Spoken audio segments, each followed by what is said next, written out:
Creativity and I have a bit of a complicated relationship.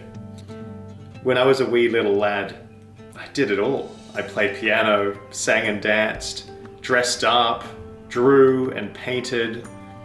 I had a thing for trains. Steam train, locomotive. I painted this train on the big table. It has a red chimney and a blue cow catcher and a purple cabin. That's not to say I had a knack for all of these things or was particularly any good, but I knew how to let myself go and play. Putting the right brain to work arguably gave me more aha moments and hits of dopamine than getting up on stage and proving the affirmative case in a debate, or studying to ace some test on quadratic formulae. And then somewhere along the way, I began to lose touch with my creativity. It became, at best, a distant friend, and at worst, a burden or a distraction from what I thought really mattered, which was to be ambitious, driven, conscientious, so that I could work my butt off to earn the degree, to get the job, to make the promotion, to make the money, to ultimately buy the house that would bring me joy. Engaging in creative pursuits or being creative at work didn't seem to serve any pragmatic purpose, so why expend my precious time and energy? Or so the thinking went. The unintended consequences was that I let those naive choices dictate who I was. By not allowing or encouraging myself to create, I led myself to think that I wasn't creative, imaginative, or inventive. I've always loved consuming art, music, and theatre, but I could never be an artist, musician, or actor.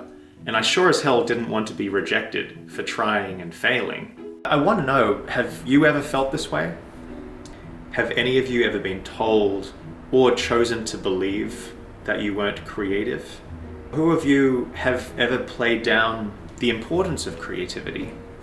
I refuse to believe that you are not creative. Same goes for me.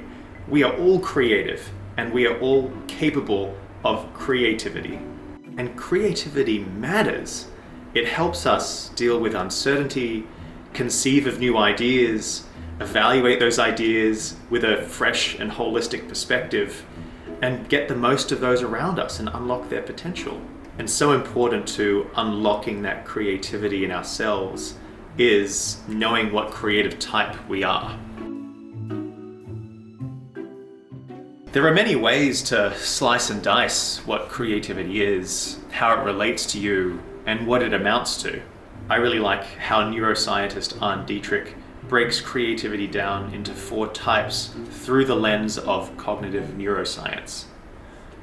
The first is deliberate and cognitive, which is combining existing knowledge in new and innovative ways. A famous example would be Thomas Edison, who discovered the light bulb after 1,000 failed experiments, although he may not describe them as failed experiments. The second is deliberate and emotional, which is combining facts and logic with emotional sensitivity, often spurred by quiet time, to arrive at aha moments of clarity and inspiration. The third is spontaneous and cognitive, eureka moments born of hard work, intuition, and external inspiration, and can often seem to come out of nowhere. Think Archimedes the mathematician, or Isaac Newton, who discovered gravity when an apple fell on his head. And then the fourth is spontaneous and emotional.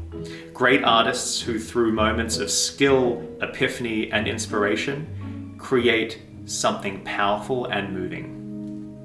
I don't think Dietrich's point is that any one person falls neatly into one of these quadrants, but I do think it's useful to know how we are wired and what possibilities we are open to. So which creative type are you? My new foray into YouTube is as much a journey within as it is a journey out. There are stories that I know I want to share, but also I suspect there are stories that will reveal themselves to me unexpectedly. Believe me, sitting in front of a camera, in all likelihood talking to myself, but hopefully talking to all of you as well, doesn't come naturally to me. But I hope in doing so, I can learn something about myself, spark some creativity, and perhaps inspire the same in you.